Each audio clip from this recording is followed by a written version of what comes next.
potential seller's home. Congratulations, you've set the appointment, and now how do you conduct yourself once you're standing in their home? There are a few tips and tricks that we like to focus on to make the absolute best of your time with the seller before you even sit down to go over the paperwork. This walk is all about setting expectations and preparing the seller to execute on the things that you know will help sell the home for the most amount of money possible. You're also demonstrating your value by giving them tips on some smart upgrades that will help to increase their home's appeal. So get started by setting the tone for the tour. You want to have enough time to go through the paperwork, so be mindful of how long you're spending in each room, and we'll go over some things to point out along the way. But realistically, I like to start in the main area, get down to the basement, go upstairs, and ideally land where I'm going to be sitting down and actually talking with the potential sellers. That's right, and it's important that you do cover all parts of the home, but you don't need to go into extensive detail. So for example, in this room, we'll talk about its overall use and the appeal to buyers. And I'll explain how we're always trying to appeal to the center of the bell curve, to the most buyers possible. I would address things like the wallpaper that is a little bit taste specific, and that changing it to a more natural paint color will be more appealing to more buyers. I'll also just look around quickly, do like a quick head-to-toe scan for any type of obvious safety or structural issues. In a room, sometimes you'll notice an outlet that's burnt out. You want to make sure you call those things out and make sure they get fixed before you're even on the market. As we go through the home, I'm going to be looking for easy things that I know a seller can handle. There's of course going to be the bigger projects, but I don't want to turn them off by bombarding them with a list of things to do.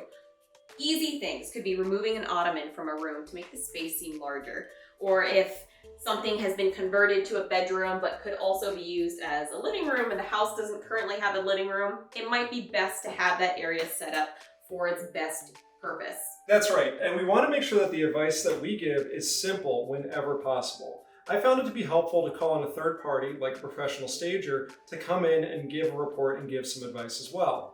We have great relationships with stagers that will come in for a couple $100s and do a walkthrough and give tips on everything from furniture and its current placement to paint color to potential remodels. I always make sure that I tell sellers ahead of time that we'll go through that report together and we'll identify what items on there are coulds and what are shoulds. We don't necessarily need to do everything that the stager is recommending, but it's really helpful to have a third party's perspective. That not only brings the heat off of you as an agent, but it also gives support to the suggestions that you're giving. Let's take a look outside. So a seller's going to lead with what they know. They're going to share information about updates they've done, projects that they have that they want to do, haven't gotten to yet, and they're also going to bring in some emotional aspects to the tour. I want to focus on potential issues. So I'm looking to see if there's any rot along the bottom of the siding, which is typical maintenance for wood siding. When the water splashes up against a hard surface, you're going to see some typical wear and tear. I'm looking to see if there's any other noticeable water intrusion, if there's something that could be an easy fix, or also something that I know is going to come up in an inspection report, like gutter extensions, cleaning out gutters that have clearly backed up, a small stone that's unsettled in a walkway that people are going to notice in their first walk up to the door. You don't want to turn away a potential buyer before they even get inside your house. So curb appeal, what are they going to see when they first pull up? At this particular property, there's 2 different entrances, and you want to make sure both are looking their best. You can do a fresh layer of mulch. Again, these are easy suggestions that aren't going to be super overwhelming for a seller, but things that they might be thinking are on the bottom of their to-do list. It really helps to bring that buyer perspective into the tour with the seller, and we want to get them to see things through that buyer's eyes. Now, one thing that you may have noticed about this property is there is some traffic noise. We're on a busier road. We want to make sure that we do address this. I don't shy away from the difficult situations and the challenges of the property. I want to make sure that I address the busier road so that way when I sit down and talk valuation with them, they understand why there's a 5 or 10% reduction in the price for condition appeal. From a buyer perspective, I'm also going to look at things like the roof and make sure that it looks nice and clean and fresh. It's amazing how a simple clean can improve a 20-year-old roof and make it look significantly new.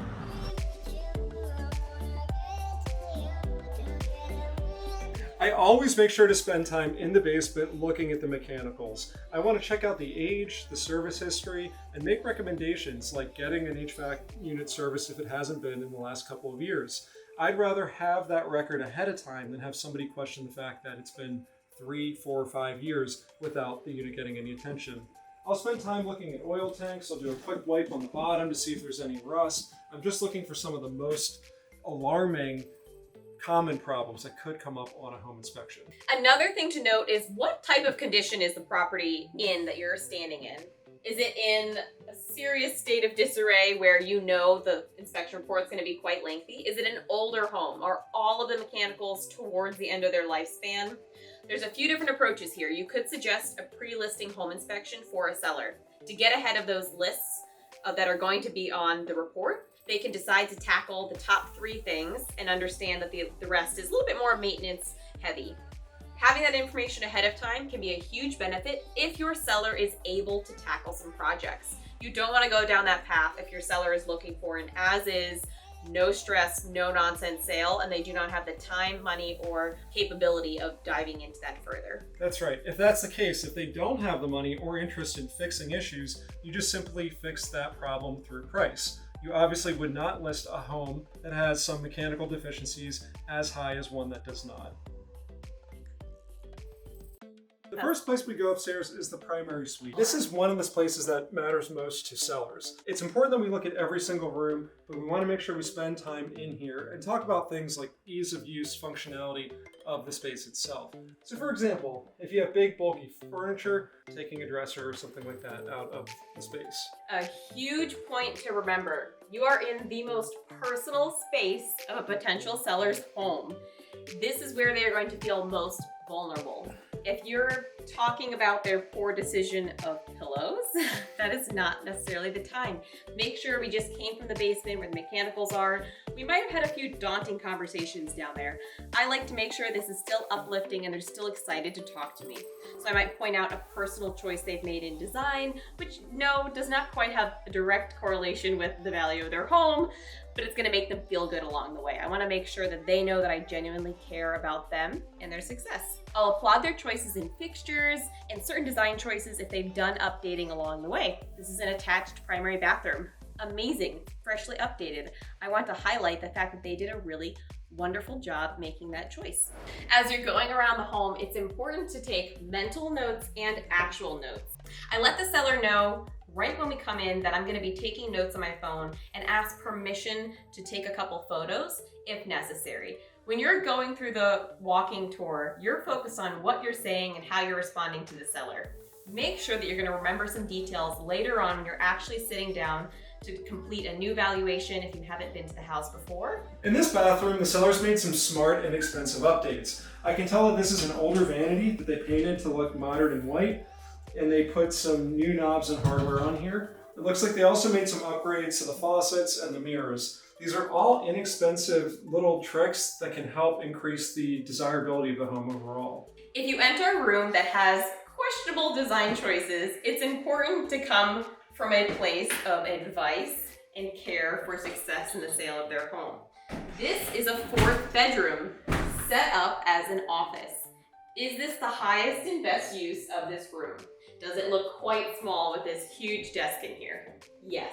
I would either take the desk out altogether or remove these sections and just maybe have this one. In a perfect world, you get a bed in here. An easy trick that I've used when flipping houses is putting a mattress on top of boxes to stage it and make it look like a bed. Even if you didn't have end tables in here, but you had that, you could at least show people where the bed would go in this room. You'd be amazed how little vision buyers have for space.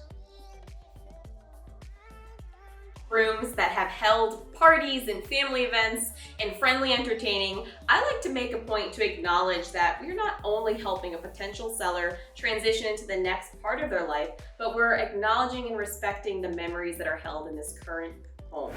The kitchen is one of the best areas to have the biggest impact on presentation. Clear countertops, the front of the fridge clear of magnets, photos, things like that. We've gone throughout the home, we've touched on decluttering and maximizing the use of space. And the kitchen is really gonna be one of the best impressions you can make on a buyer. They're going to love the fact that it's an open concept area. They wanna picture themselves in there preparing food and entertaining. Be mindful of the fact that we've just toured through the house, given them a lot of feedback on a lot of different areas that they could improve. We want to acknowledge the fact that it's a lot of work. They're also thinking about packing and moving and getting their stuff out of here in addition to what we have. Also, we've kind of held back on the thing that they care about most, which is their home's value. So an easy way to transition is to sit down at the table and say, Mr. and Mrs. Seller, what I'd like to do next is talk about the 3 things that most sellers care about. How much is my house worth? How quickly will it sell? And what do I need to do to prepare for a sale? The third one, we've already addressed through that walkthrough that we did. We can take some time and go through and make a must, should, and could list out of that information, or we can just talk about that another time. At this point, I'd like to dive into the market itself and educate you on what's going on locally in your market right here. In order to do that, we have a lot of paperwork that we bring with us. We have market graphs, we have comparative market analysis, home seller guides, graphics about steps to sell, listing paperwork explained, documentation that's required to list properties, and sometimes I even bring the disclosures with me. The best case scenario is to leave your listing presentation with a representation agreement signed. Now, how do you do that? It's how you present this information and how you present the value that you're going to bring to their transaction. And we go over that in other trainings as well. Have you ever gone through a full listing presentation, home tour, and still not earned that listing? It might be because the data you're bringing, the market analysis you have handy, and the value proposition that you bring to a seller's transaction is just not enough, or you just don't know what to bring. We offer trainings on every aspect of the preparation and in-person process to earning a listing. I've talked to so many agents who've missed out on listings from friends and family members, and it's often a result of them not taking the appointment seriously enough or just generally not knowing how to do the job. We pride ourselves in helping agents take more listings at higher commission rates. And we also systematize the process so it's recreatable. Anytime something has gone wrong in a transaction, you can usually trace it back to missing a step in your process. Even if somebody has sold 5 homes in their lifetime and they think that they know everything, I will still go through every step of the process and presentation because I want to at least know that I have covered everything on my end. We have the tools, systems, and mentorship to help you achieve every goal you have in your real estate business. Whether it's scaling your personal production, building multiple teams like we have, buying rental properties, flipping homes, doing development deals, or building short-term rentals in the Bahamas, we've done it all. At Reinvest, we are committed to getting agents from production to legacy. At Reinvest, we're creating new trainings all the time as the market continues to shift. If you're interested in more information about our community, hit the link below.